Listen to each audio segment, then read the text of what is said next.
छठ के परबिया करिले माई कोसिया भरिले मन मन गोहराई।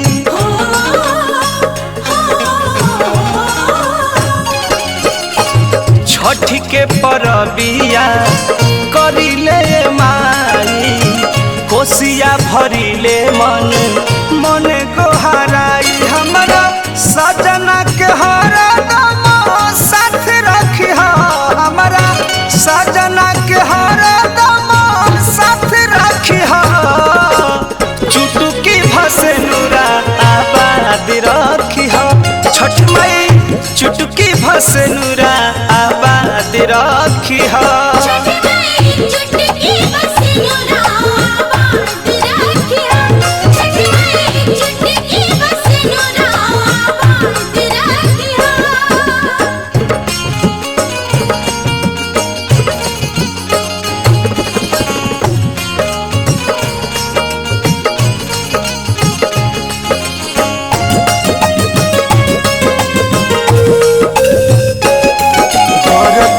फलवा मांगी ले जवन मन में बा ससुरा सलामत राखब जे खुशिया जीवन में बा।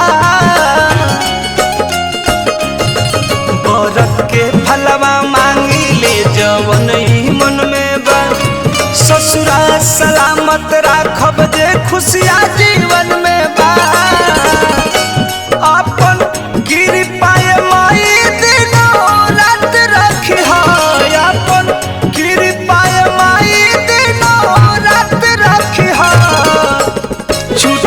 भसे नूरा आबाद रखी छठ माई चुटकी भसे नूरा आबाद रखी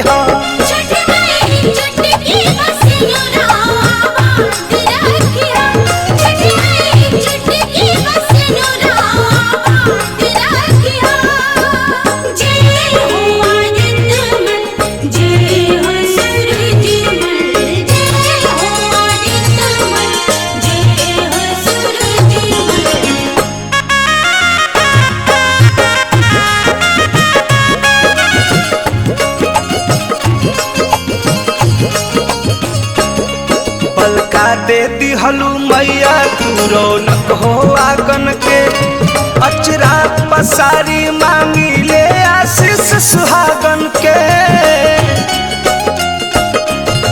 बलका दे दिहलू मैया तू रौनक हो आंगन के अचरा पसारी मांगी ले आशीष सुहागन के।